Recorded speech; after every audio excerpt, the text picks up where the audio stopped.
I'm sorry, what?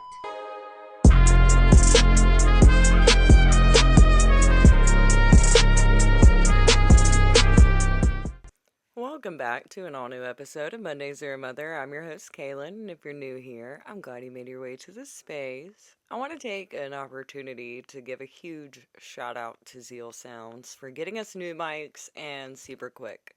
I also have to give a major shout-out to Tony Gray at Grayman3D for all of our signage. Wouldn't be able to have the coolest shit without you. Also, Rad Chad Sounds for over the past several weeks trying to get us back up and running. You're super sick. I just appreciate you more than you know. Now that I got all that out of the way, this week's episode is brought to you by Relapse, Recovery, and Runaways. Listener discretion is advised. If it's not for you, you don't have to stay tuned. I'll see you next week. Just know I'm going to be touching on some topics that may be a little hard. And I, of course, do nothing but get vulnerable when it comes to this show. Some of you know I was on the news this week, and we'll get into that because not everything that I had to say was aired. It was definitely aligned more so in a way to position myself against our school system when in actuality, that's not it at all. So we'll start with Monday. Monday, I had to come to terms with the fact that chapters are closed, staying closed, remaining closed, and will forever be closed. Felt like breaking my celibacy and taking an opportunity on what I thought it would be with this person. I honestly felt like this was just shitty. But in the end, I can't put someone in a position to be responsible for my emotional well-being. They did what they did, and I'm happy for them. And that's all it can be. I found myself back in a dark place of replaying conversations that I knew better, and I chose differently, and ended up getting my feelings hurt. And that's not to say that I didn't expect it or that I didn't know it was going to happen. Of course I did. And I should have just let it be, but I followed my gut and I followed my intuition, and that we'll get into that a little bit more. I personally have struggled with the relationship of religion and the relationship with feeling like I am doing the right thing. Because every time I feel like I'm doing the right thing, I'm not getting the result that I thought. So then we get into Tuesday. Tuesday, our local school systems made an announcement that they would be raising school lunches by 25 cents, and sure, 25 cents. No big deal to most. And if it wasn't for it accompanied with the fact that they have cut SNAP benefits in our county, they're cutting resources for teachers to have access to be able to properly reach our youth because they are being pacified at home by phones, by parents, and allowing phones to raise them. It is becoming increasingly difficult to help these kids understand that their short-term feelings and these long-term consequences will hit you. I also talked about the fact that we as a community are desperately being impacted by our resources being removed, the development of our county. We are putting money into this new development, but it is impacting our communities. Our property taxes were raised by over 100%, and then after they were raised over 100%, all this came to be, which impacted my family quite a bit. I spoke about that, and then I spoke about the fact that our county also spent $60 billion to put in a new jail to only house 109 more inmates than they currently house, and in the words of Chris Brown, there's still wall to wall up in that bitch. It makes no sense to me. But that's where my frustration comes in. However, wherever you stand politically, I don't give a fuck. It doesn't bother me if you see things differently than I do. I think it's great that you don't find a responsibility to pay for my kids. I personally don't want for you to be responsible for paying for my children. What I want is for our finances to be allocated appropriately in our community and going towards resources that benefit our community, not just one. And I don't feel that the school did or made this decision out of malice. I don't feel that they did it in order to be like, well, here we are.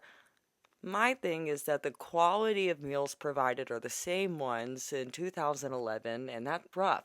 That was 15 years ago. I'm getting a little old. And Michelle Obama didn't go herself in there to have this happen, you know? And say what you want about the Obamas, but that bitch did her thing on the lunch now. I was like, oh, okay. I had two a day. Back then, they were $1.25.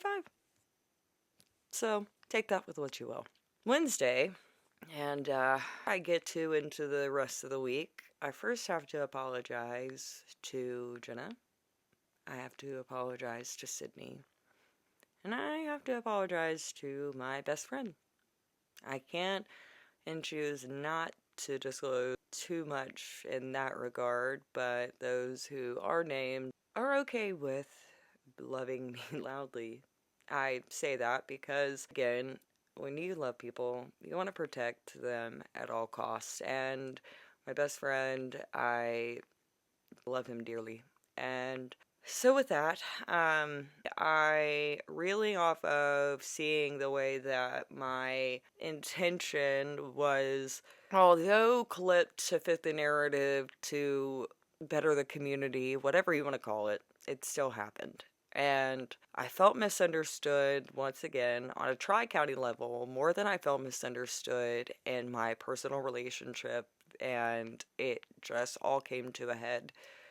I was invited or something happened. I don't quite remember because it has all been very fuzzy.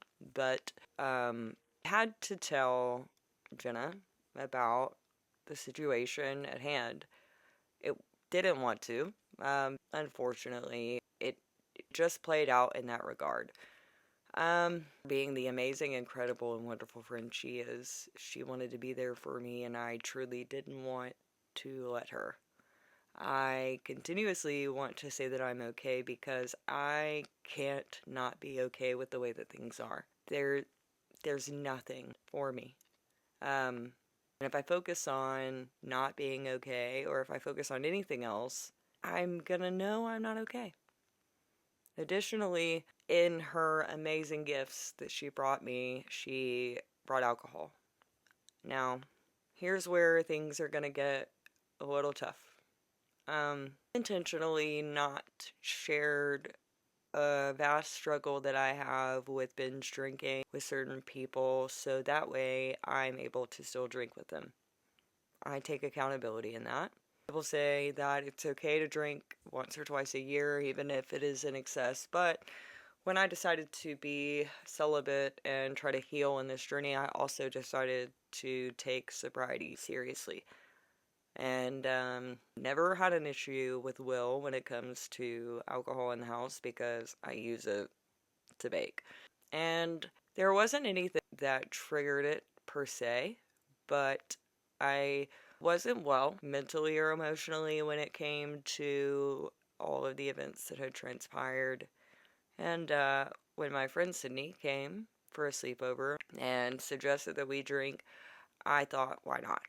I continued to drink and found myself reaching out in a way that I never wanted to, and found myself having to take accountability for where I am.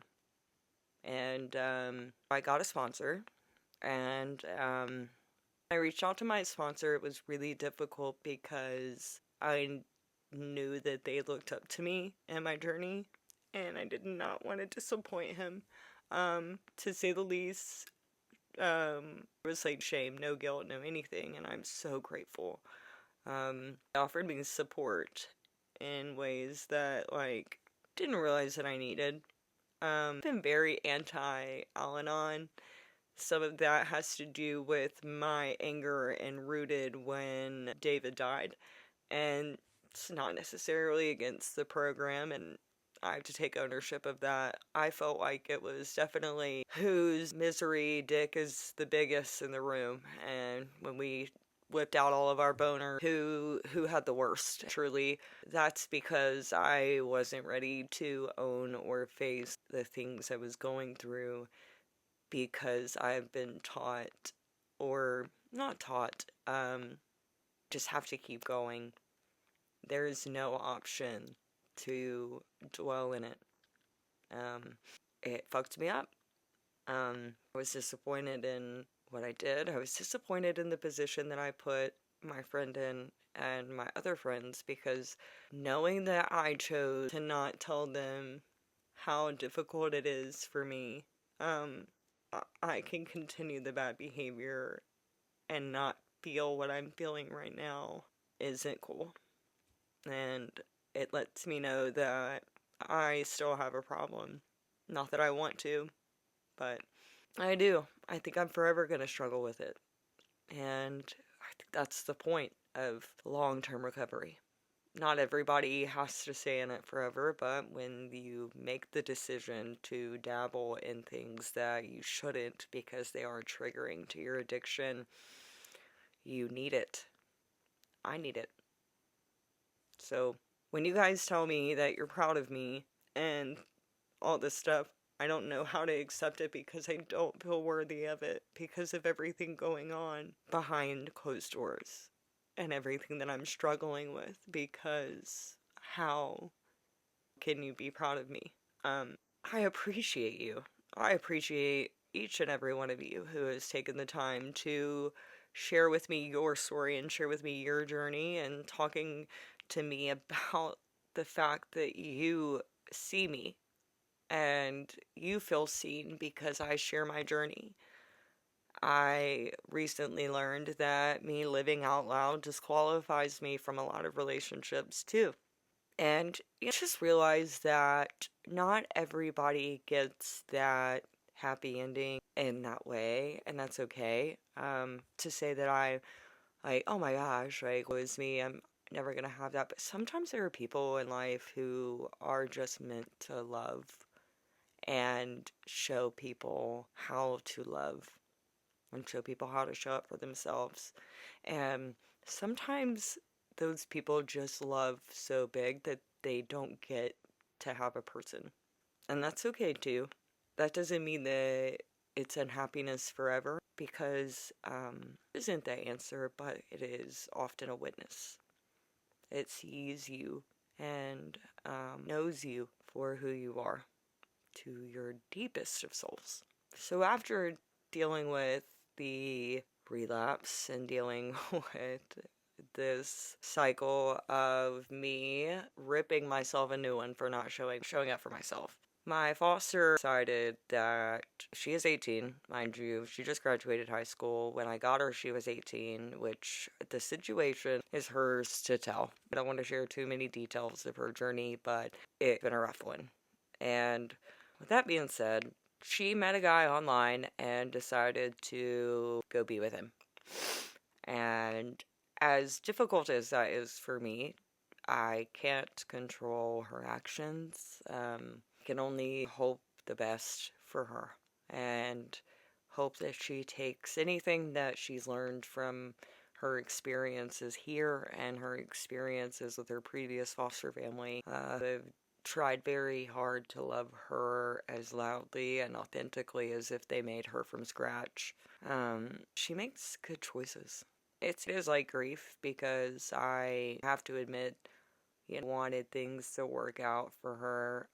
She decided to quit her job and quit unenrolled from school, and that's a hard pill to swallow when you are so proud of someone and they do everything opposite of what you set them up for. But that's being a parent sometimes, you can't control. And sometimes being a parent isn't an easy job, even when they're not yours. A lot of us are put in positions to where we have to be parents to children that don't belong to us. We struggle with that because we feel a sense of guilt. We want to parent differently because it is not the best situation. So we want to give them grace. And unfortunately, with that, sometimes that does create enablement. And therefore, we repeat the cycle. You can't do that. You got to parent them like they're yours. You got to parent them as if you made them from scratch. And regardless of what they've been through, it's okay to say no. And it's okay to say that that's not going to work here. It's not going to work for me.